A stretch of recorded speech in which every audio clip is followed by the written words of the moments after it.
Assalamualaikum warahmatullahi wabarakatuh. Hai teman-teman, perkenalkan nama aku Nur Iza Rahmani. Aku dari Prodi Pendidikan Biologi UIN Kota Palembang. Di sini aku akan memaparkan materi seputar sel. Tujuan pembelajaran kita pada hari ini adalah peserta didik mampu menjelaskan pengertian sel sebagai unit terkecil penyusun makhluk hidup. Peserta didik mampu menjelaskan struktur dan fungsi bagian-bagian sel, dan peserta didik mampu menjelaskan apa saja penyusun sel sebagai unit struktural dan fungsional makhluk hidup. Materi yang kita bahas hari ini mencakup 3 topik utama, yaitu pengertian sel, teori sel, dan struktur sel. Sebelumnya aku mau tanya nih, apa sih yang terpikir di kepala kalian saat kalian mendengar kata sel? Jadi, sel itu merupakan materi sederhana sebagai unit terkecil penyusun makhluk hidup. Semua organisme yang ada di dunia ini memiliki yang namanya sel. Sekarang, kita akan membahas teori sel menurut 3 ahli. Sel pertama kali ditemukan oleh Robert Hooke pada tahun 1665. Hooke mengemukakan pendapat bahwa sel merupakan satu ruangan kecil yang dibatasi oleh membran dan di dalamnya terdapat cairan yang disebut sitoplasma. Pada tahun 1839, Theodor Swan melanjutkan penelitian Hooke mengenai sel.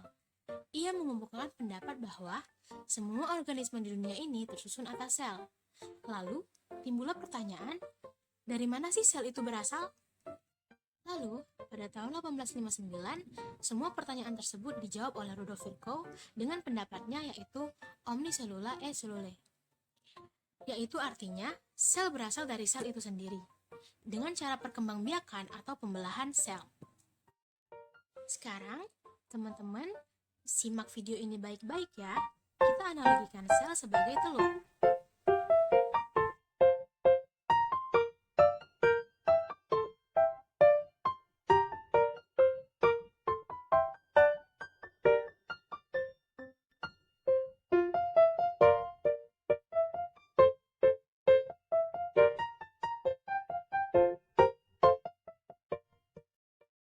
Selanjutnya, ayo kita bahas struktur sel. Yang pertama yaitu dinding sel. Merupakan organel sel yang berfungsi sebagai pelindung sel dan dapat kita analogikan sebagai cangkang telur, dan organel sel ini hanya dimiliki oleh tumbuhan. Selanjutnya, membran plasma, yaitu lapisan terluar dari sel yang membungkus sel dan dapat dianalogikan sebagai kantong pembungkus sel, yaitu bagian putih atau selaput putih pada telur tadi.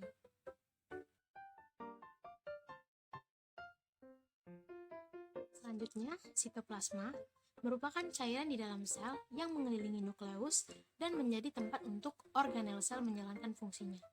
Pada telur tadi, dapat kita analogikan sebagai putih telur, yaitu cairan yang tidak berwarna yang mengelilingi kuning telur. Lalu, ada nukleus, merupakan inti sel atau otak dari sel, di mana di sini tersimpan DNA dan RNA. Nukleus juga mengatur kerja organel sel lainnya. Pada telur tadi, dapat kita analogikan sebagai kuning telur atau bagian tengah dari telur. Baiklah, untuk kali ini cukup sampai di sini. Terima kasih sudah menonton. Jangan lupa like, komen, dan subscribe. Assalamualaikum warahmatullahi wabarakatuh.